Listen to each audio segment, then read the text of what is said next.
Dosm Rider Review. Hey YouTube, Dosm here with a, I don't know why I didn't say Dosm Rider, that felt weird, but Dosm Rider here with a unusual-ish Dosms Rambles. Usually when I do these, it's like, you know, a series retrospective or a news bit on something Toku related, but I think I may have done one on one. I don't know. But I'm doing just a small one on the latest Pokemon Sun and Moon news when we got our first looks at the starters and the legendaries. I'm not going to be doing like really Pokemon videos or anything, but Pokemon's like one of my favorite things and I just got really excited and I felt like talking about it, so I wanted to do this. So maybe I'll do one or two more for news that, you know, happens for this game that seems exciting and I feel like talking about it. And just in general, maybe other topics, just so that I can get my thoughts out sometimes. But anyway, I just feel like doing a short one.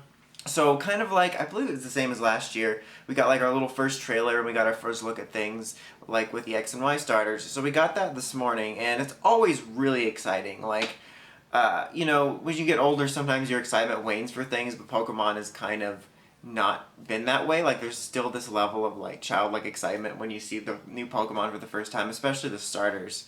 So we got 3 of them. I actually have a cheat sheet with the names over here because I'm already gonna forget them because the Dosm brain is the worst brain, and I'll probably mispronounce them, but I never really fully know how to pronounce them until the anime tells me. So it'll be a while. But anyway, we have 3 of them, and they're all new types. No, I'm just kidding. If you're watching this, you probably know that was a lie, so that wasn't even a point of doing that. So first up, we got Rowlet, who is a flying grass type owl type Pokemon. Like owl-like Pokemon, excuse me, which is really cool looking. I mentioned this on Twitter, but I really like owls, and Hoothoot's like one of my favorite Generation 2 Pokemon. So, like, having an owl starter Pokemon's really cool, and like, I pretty much like all the starters, like, in general. But, and I do like quite a bit of grass starters, but usually they tend to be my least favorite of the bunch, especially on initially seeing them.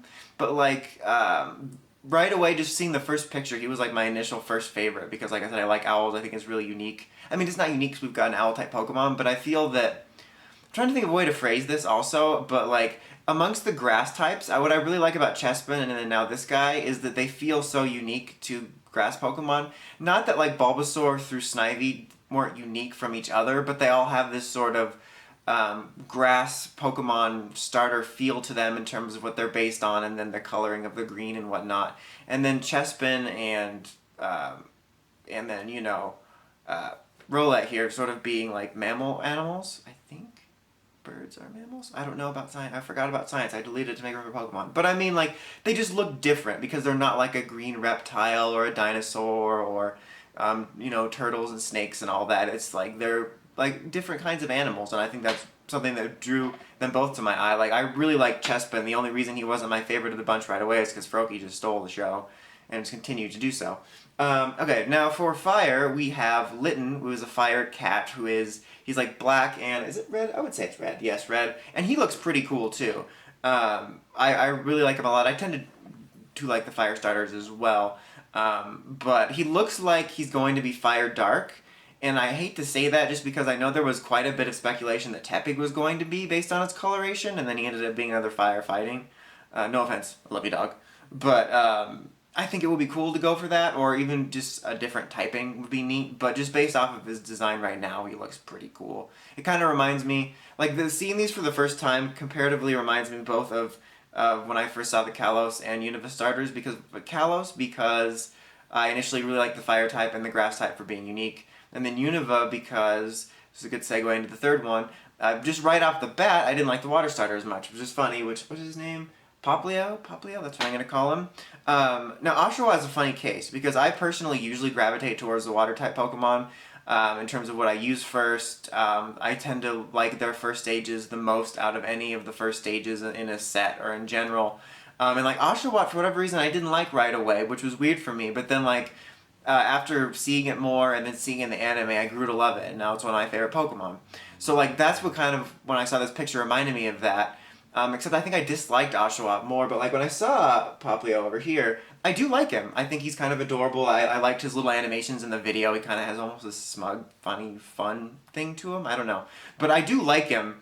But it's like, of the three, he's probably my least favorite. And that's not to mean that I hate him, but at the moment, but like I have this feeling that I'll probably, after seeing more of him and then inevitably seeing him in the anime, probably grow to love him because, like I said, I tend to gravitate towards water starters no matter what. But I do like all three of them, and I hope that he ends up having a unique typing as well. I just think it's fun to get something different from the typing, like we did with like Greninja and stuff. So all three starters I quite like. I think my favorite is Roulette at the moment. But yeah, really cool. I'm super looking forward to it. We also got pictures of the Legendaries, and I said Legendaries, really funny, but I don't think we got names for them unless I'm totally stupid. But as predicted, or the one for Sun is a lion Pokemon, and there's like numerous jokes of what it looks like, or you know what it looks similar to. I think the closest I would say is like a Leomon evolution, but he's really cool. I tend to like lions and lion Pokemon, and he just looks really cool, and I like him a lot. He's probably my favorite of the two, but the bat Pokemon from Moon also is no slouch. It looks pretty awesome as well. It's kind of like also similar to X and Y in terms of when I first saw them. I really like them both a lot. With just like a slight gravitation towards the lion because it's a lion, but they both look really cool. The video of the gameplay looks really good, unless I'm like messed up. It looks like your protagonist is quite a bit taller than even like X and Y's and stuff, so maybe he's older? I don't know. The region looks cool. It looks like character customization is back, which is awesome. There wasn't too much else revealed. I mean, it was basically just the starters and the legendaries and then some gameplay, which you know, it was nice to see gameplay, but I mean, like, there was nothing that I'm remembering at this moment that was, like, super surprising or different that we've seen yet. So I'm definitely looking forward to seeing more, but from the looks of what we've seen so far, I'm pretty excited.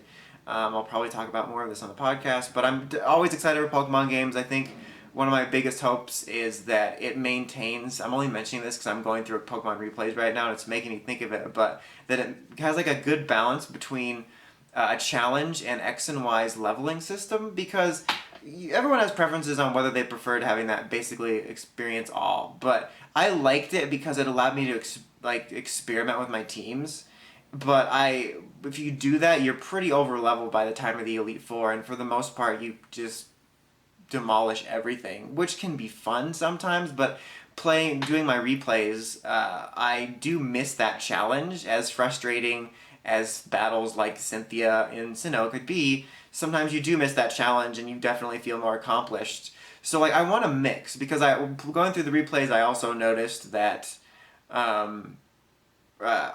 like I can't experiment as much. Like, you know, I'm used to all these Pokemon I'm using or familiar with them, but there's still Pokemon I kind of wanted to use I've never used before, but like I don't really have the time to carry it with me and try it out for a bit and then decide to drop it. I mean, you can do that, but it's much more time consuming.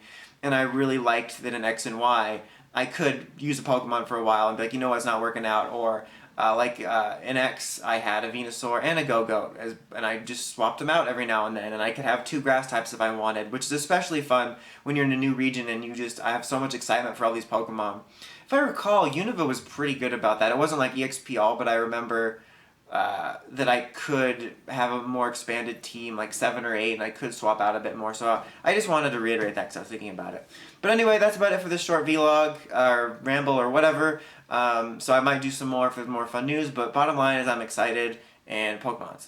And until next time, Dosm Rider signing out, and Pokemons.